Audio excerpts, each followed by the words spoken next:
In this edition of the Bucs Report, we talk about the Buccaneers as they take on the Falcons. Can Baker Mayfield and the Bucs can they pull off a win? We'll discuss next on this edition of the Bucs Report. Let's go.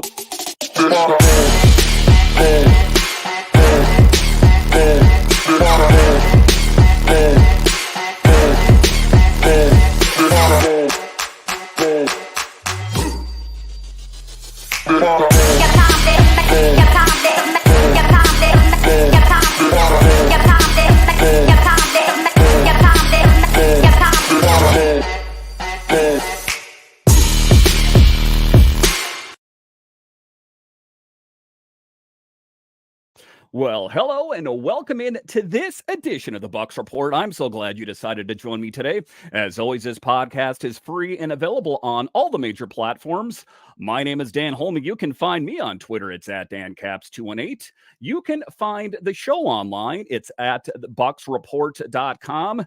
Today's episode is brought to you by Manscaped. Take 20% off plus free shipping when you use promo code MinuteCast at manscaped.com. We're also brought to you by SeatGeek.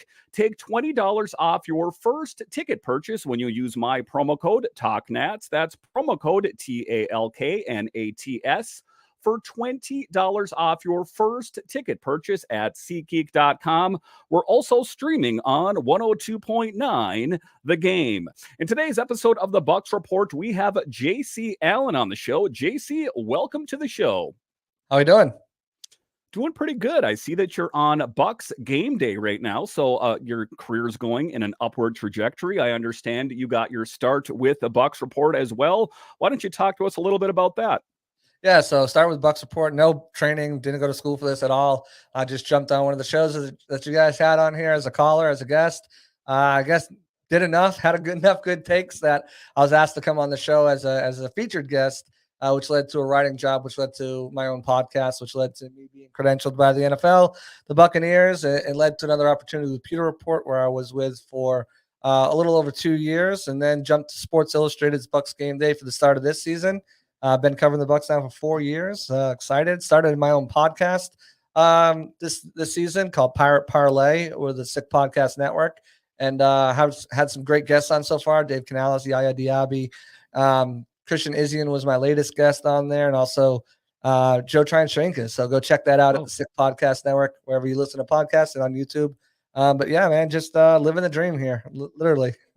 Well, congratulations. Your career is definitely taking an upward trajectory. I wish I could say the same thing for the Bucs. I don't want to get ahead of myself and say, that this team is tanking, but they are coming off quite a horrible loss to the Lions. I would say one of the worst called games by Dave Canales. I would say one of the worst games by Baker Mayfield. I guess I'm not saying anything too novel there. One of the the common sentiment out there is that they are trying to rely too much on the run game, and that ultimately Rachaad White isn't as advertised. He only had one 100-yard game, and that was last season overseas. What is the issue with the Bucs run game, and what is your assessment there? I think it's a little bit of everything. I think it's blocking up front in the middle. I think they're having a difficult time sustaining blocks and climbing to the next level in order to spring those big runs open.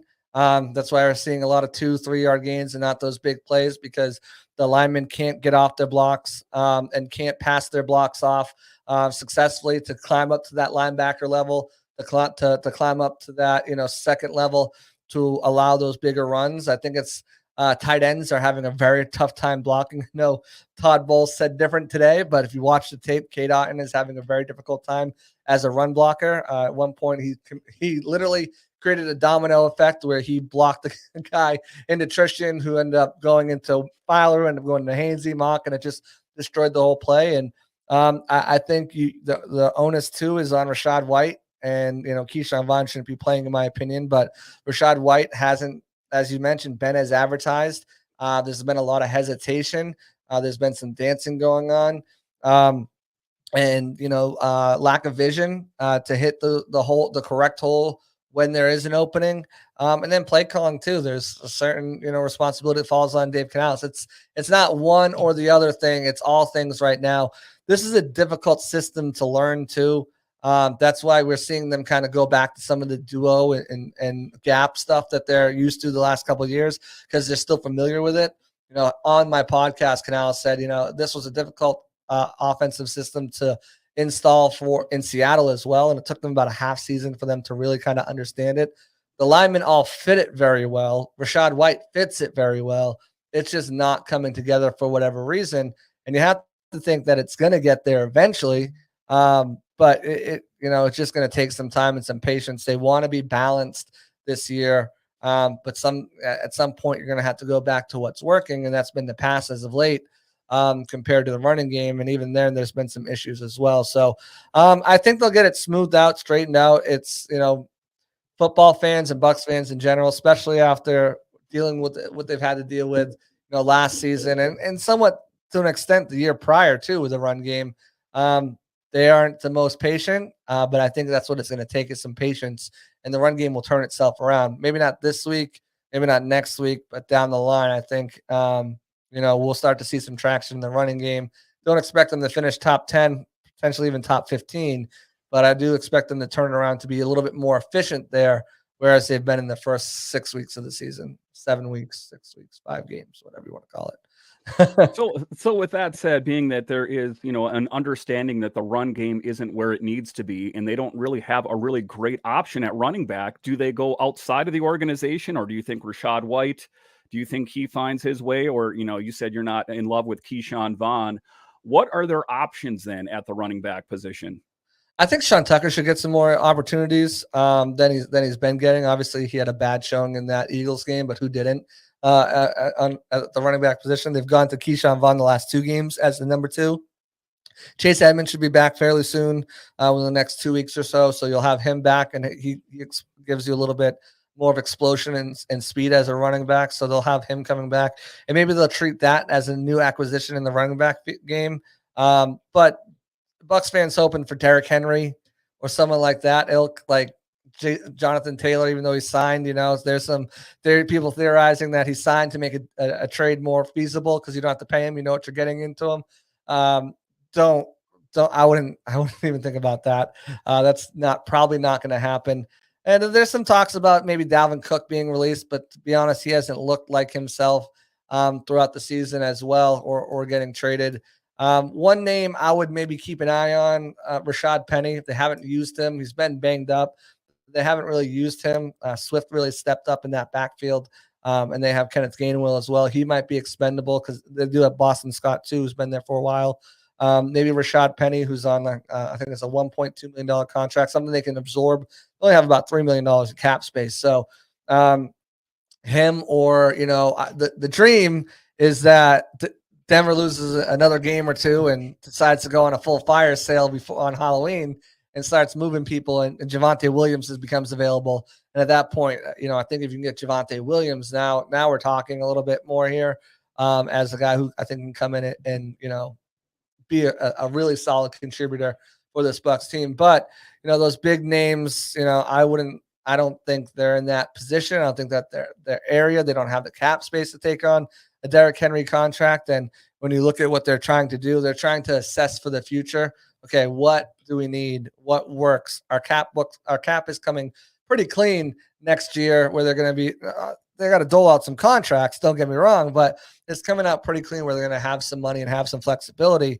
Right now, over 40% of their roster is, their cap space is being paid to guys who aren't even on the roster. So, I think it's more about assessing, and I think they'll look at Chase Edmonds coming back as an acquisition towards that running back room more than going out and get somebody.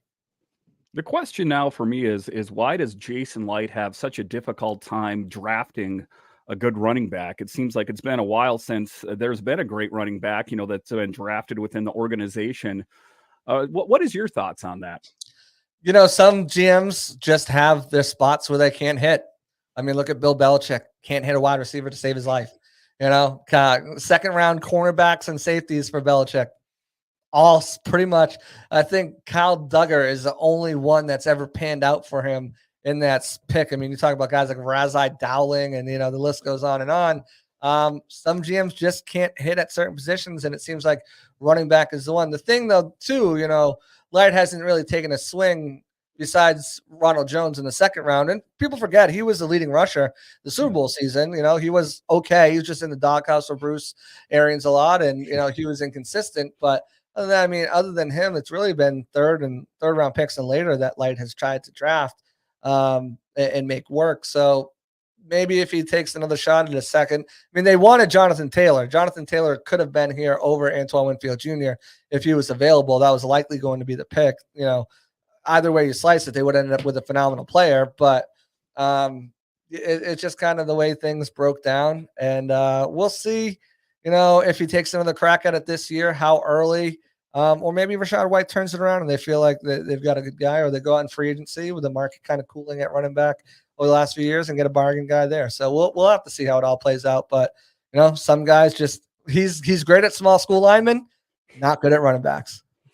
Yeah, I guess we'll have to see how it all shakes out. All right, so coming up here after the break, we will talk about the keys to success for the Bucs versus the Falcons. I think it's Mike Evans and an engaged Baker Mayfield. We'll talk about that straight ahead.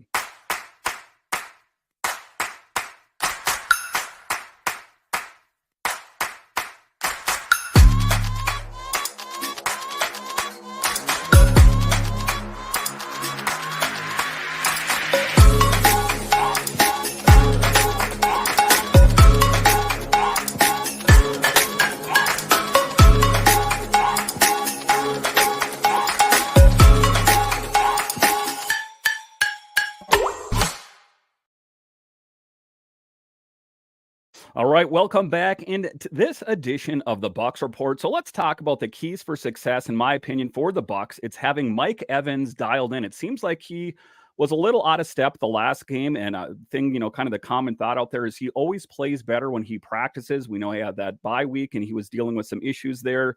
How important for you is Mike Evans to have a really big game here against the Falcons? I think he's key to their success. Yeah, huge. I think when you look at the matchups he's had with AJ Terrell, I think that's the spot where you can exploit. And also Chris Godwin. I think both of those guys, Jeff Okudah is starting to play like that number 3 overall pick, but Godwin has always found success against the Falcons. So you need both of those guys to step up, because I still think both of those receivers are better than both of those cornerbacks, respectively. Jesse Bates brings a lot to that backfield. He's a ball hawk, 3 interceptions on the season already. Richie Grant is really underrated safety. I think he's really good out of Florida, Florida kid. So I think that it's going to be a focal point. They're going to struggle against the run, right? That's what they've done, all season. And the Falcons have revamped their rushing game as well, their run stop game, with the additions of David Onyemata and Clay Campbell, as well as, setting the edge a guy like Bud Dupree. They're only allowing 99 yards per game, which is good for 11th in the league. However, even though we're saying that the passing game needs to be featured with Mike and Chris, the Falcons are surprisingly good in the back end. They're only allowing 179 yards a game, which is good for 4th in the league. They're 4th in total points. They're right in the middle of the pack at 20 points allowed. But, the interceptions aren't there. The ratio's off. They're throwing more picks than they are gaining. They're not getting after the quarterback. They just had a 5-sack game, which put them at 28th in the league with 10 sacks on the season. But they still have to, they're still having difficulty getting after the quarterback. If it wasn't for that 5-sack game, they'd only have 5 sacks on the season. So, the Bucs are going to be able to pass block well enough, I think, to give Baker time to let some deep things develop. That's not what this offense is. It's more efficiency versus explosive at this point. I know they're working towards that. And there were some plays. Obviously, everyone saw Mike Evans wide open on Baker's interception, where it got tipped. Probably would have been an 80-yard touchdown if he could have got that off to him. But it's one of these things where those deep shots, they're going to try to take them and try to find them. But again, if you're having Mike and Chris are the first reads, and if you can gain 7 yards on a play, even if Mike is going down the field and that's a longer developing route and he becomes wide open, and you watch a tape and you're like, Mike was wide open on that play, why do you go to Chris for 7 yards? It's because it's an efficiency versus explosive. And that's going to frustrate fans who are used to the no risk it, no biscuit, where you're chucking and praying, with Tom Brady and and such. Baker's got the arm strength to get the ball there. We saw with a couple of overthrows. It's just going to come down to execution and time still. I mean, I spoke with Dave Canales on my podcast, and one of the things he said is, regarding the quarterback competition, a lot of guys ask him, well, why wouldn't you just name a starter now to get them those reps all throughout training camp? And he explained you had to see what you had in Trask, right? What if Trask was absolutely phenomenal, and then you have a $4 million backup in Baker? You had to see what you had in him. Also, it strengthens that quarterback room. And if something does happen to Baker, not all is lost. We saw this happen 2 weeks ago with the Seahawks when Geno Smith went down, Drew Lock came in, and guys' heads weren't down like, oh, this game is over, Drew Lock's in. If Kyle Trask needs to step in, he's got enough trust from these guys that they can go. But the downside to that is half the reps he missed in training camp until that last 2 weeks. So they're still building those reps. They're still getting those reps back. It's just happening in game and happening in practice. So I think the consistency will come, but if anyone's expecting, you can't compare apples to oranges, and that's exactly what this offense compared to what last year's offense was. And everyone expecting those deep plays is just going to have to really kind of realize that this is an efficiency-based offense, not an explosive-based offense. They'll take their shots when they get them, but, those efficient plays take priority over those deep shots, and it's going to every time. But there'll still be some sprinkled in, and Mike Evans and Chris Godwin are certainly going to be the beneficiaries of those most of the time, and they'll need to make sure they're dialed in for this weekend because they're going to be the beneficiaries of, I'm sure, a lot of throws by Baker. And I think it is a work in progress. And there was a tweet I saw here by Brianna Dick. She says, Dave Canales on the offense, I don't want to sacrifice where we are headed for right now. Stresses the challenge is if you oversimplify the offense, it leads to defenses being able to pick up things, says fly motions and shifts take time to master. So kind of to what you were talking about off the top of the show is that, it didn't happen overnight in Seattle either for him. So I think that it's going to take a while for these things to flow more naturally. Is that your assessment? Yeah, absolutely. I mean, these guys are it's so difficult to install a brand new system when players are so used to this for the last X amount of years, it takes time, they did a very slow install through camp. They didn't just throw everything at them once at one time. They kind of went week by week. Here, we're installing this, we're installing this, we're installing this, and they're still installing things throughout the season. It's going to take some time it's a complicated, but it's a simple yet complicated offense. The premises of this offense when they're out on the field is to be able to do multiple things from one look. So they'll have multiple plays you can run depending on the look the defense is giving you. They'll have multiple route trees depending on what the cornerbacks are giving you. And it takes time for everyone to master that, for the quarterback to learn there's guys' preferences. All these things take time. And time is one thing that football fans don't have. We live in an Amazon Prime world where everybody wants things 2 days or less with free shipping.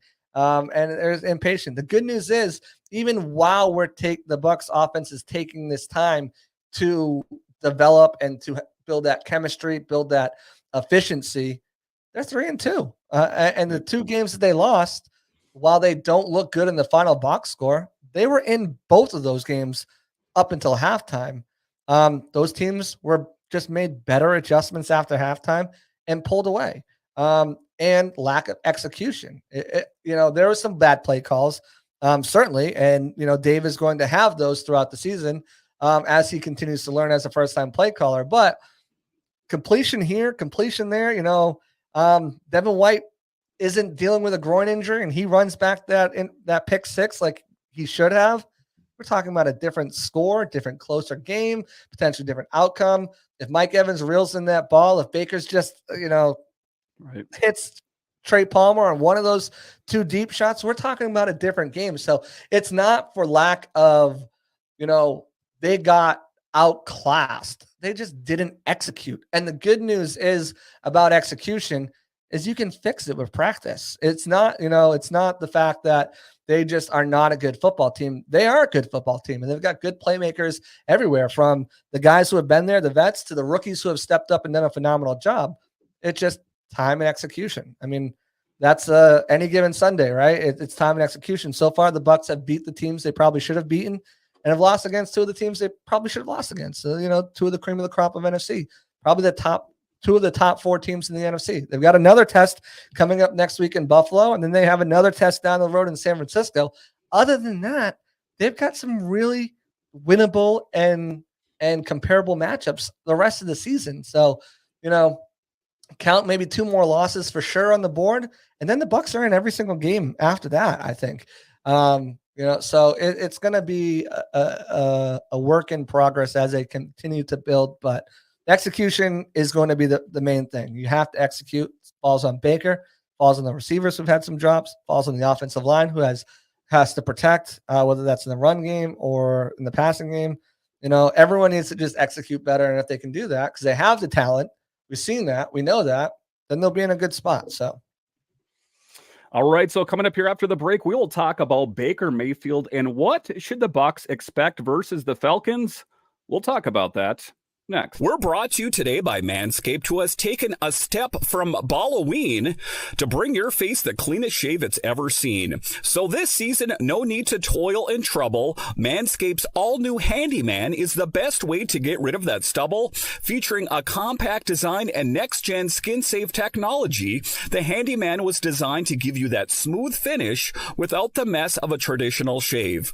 Get the sweetest treat this Halloween by going to manscaped.com and use code MINUTECAST for 20% off plus free shipping. And for my Wolfman with a little more scruff, Manscaped's Beard Hedger Pro Kit has everything you need to tame your mane. This cordless trimmer has a rotary wheel that gives you 20 hair cutting lengths, all with one guard. So no more drawers full of extra add-on, one collecting cobwebs. That's right, your Halloween costumes may take effort, but beard grooming doesn't need to when you can get 20 different beard lengths, all with one guard. The Beard Hedger is a high-tech piece of art in a travel-size package with a long-lasting battery, universal charging, and a strong motor. There's no trick with this treat. Manscaped has you covered. Get 20% off and free shipping with code MINUTECAST at manscaped.com.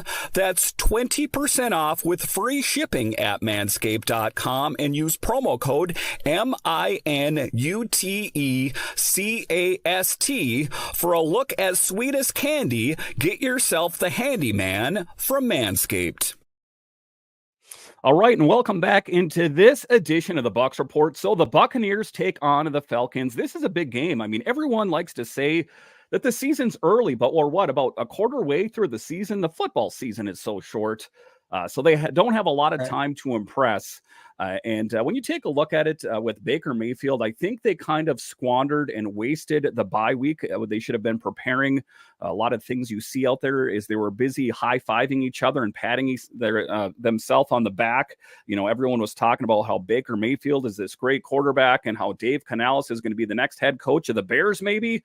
I think they should have been spending more time concentrating on the task at hand because they got off to a slow start. To quote Baker Mayfield, we sucked. The team sucked. I sucked. So there was a lot of sucking going around, suffices to say. And I think that the Buccaneers can't expect to convert every third down. They like to let it get down to the wire and then hope that, Baker's going to step up by either making a great pass or he himself is going to run the football. What are you going to expect from Baker Mayfield in this next game? Are we going to expect a lot less sucking, and is they going to return to form and play like we've seen them towards the beginning of the season?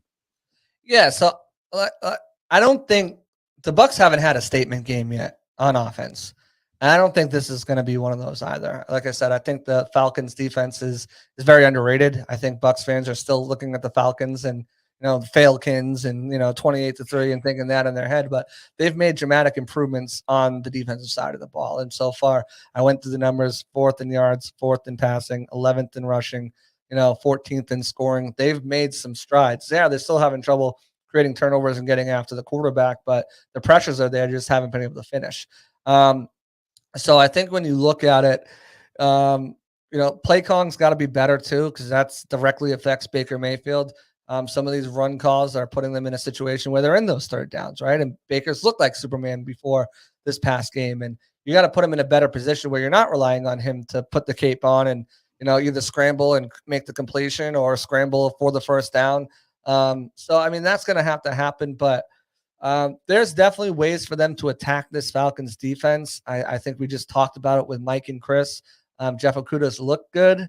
I like the number 3 overall pick that was supposed to be, but Chris Godwin is still one of the best wide receivers, especially outside the numbers that there is in football. Mike Evans is one of the best wide receivers when he's on. And I think you can exploit some of those linebackers as well. So taking some shots over the middle there with some of the guys in the slot, whether that's DT, whether they're getting the running backs more involved, which I think they need to do. I think that's one big thing they need to do is utilize Rachaad White and his receiving skills out of the backfield as more of that extension of the run game, because it's not working right now. More screens, I think, would be better too. If you can't get the run game, you got to get it going in that aspect, utilizing screens, utilizing the running back out of the backfield for those quick little 2-yard dump offs, and let him utilize his run after the catch ability to gain those extra 3 or 4 yards and put you in those better situations. But Baker's got to play better. I think when you look at the bye week, that first week is really kind of like a vacation week for them. They spend time with their families. A lot of the guys go back to their school during college season. They either get honored or they're just there. They spend a majority of that beginning of the week self-scouting, watching the tape. They watch the tape of the game. They watch tape of them, and they're still doing that throughout that week. That's more their vacation week. They come back early, though, and get that extra day of prep. Also, they didn't have a great offensive week of practice leading up to the Lions game. So he said this week's practice was much better.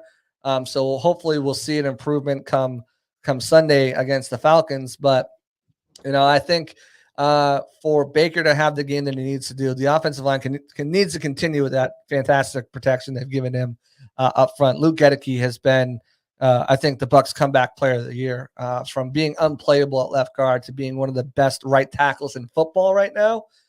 Is just an unbelievable story. I don't think enough fans are talking about his character arc from where he was to where he is. It's just been incredible to watch. But they need to make sure that they are dialing up the right plays. Baker's got to be able to, make the smart throws. We've seen many times this year so far, his height has been a deficiency for him. So putting him in a situation where, the middle of the field is where he hasn't had a lot of success, but in certain matchups, like this one, I think that's where he can find a lot of success. So some boots and some rollouts and stuff like that, I think, should be in this game plan to allow him to make those throws without having to deal with a 6'5" offensive lineman in front of him. So I think those are some things. Again, stick with what works. So far the efficiency over explosive have worked. Definitely take your shots, but move the chains. That's the biggest thing. You want to move the chains down the field. We've seen it twice so far this season where they've taken that ball and just controlled half of a quarter by just efficiently moving the ball down the field. Call it dink and dunk, call it whatever you want. Name of the game is to score points. And if you can do that while taking time off the clock simultaneously, that's going to win you ball games. So I think that needs to be more of a focus. And I think, I think, like I said, I think this Falcons team is a lot better than what people think. Offense is still a work in progress. Vita Vea will be a huge thing to watch. Dealing with a foot injury, missed practice yesterday, was back today. If you're listening to this on another day, we're talking about Thursday and Friday. But I think he's going to be a huge thing because when Vita wasn't 100% in that Eagles game, they ran for over 200 yards. This is a very potent rushing attack with Bijan Robinson and Tyler Algier. They're starting to get Cordell Patterson back into it as well. We know how explosive he can be. If they can slow down this running game and make Desmond Ridder be more one-dimensional, that's where I think this Bucs team is going to have the most success. The offense needs to be efficient, put points on the board. I don't think you need to put 27, 30 points on the board to beat this Falcons team if the defense does their job. Because Drake London has been their best receiver. They still don't know how to use Kyle Pitts, it seems. Bijan Robinson has been a factor out of the backfield, but we've seen how good Levante David and Devin White have been sniffing out those screen passes and disrupting that passing rhythm when they're trying to target the running back and tight ends. So, it's Baker's got to be efficient. Defense has got to lock down that run game. And then I think we're talking about a Bucs win. And it to me, it's not a must win, but it's pretty dang close because I'm chalking up next week as a loss. You're on a short week at Buffalo. And That's going to be a very difficult game for them. You can take a lead in this division, and you can afford to take that loss against Buffalo to come back and play the Texans in Houston. I think you can do that. But if you lose this game, then lose against Buffalo, now you're starting to get in slippery water, and I don't think they can afford to do that.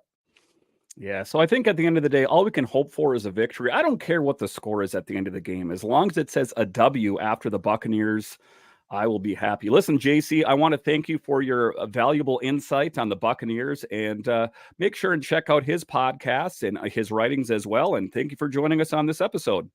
Absolutely. Anytime. All right, we'll talk to you next time.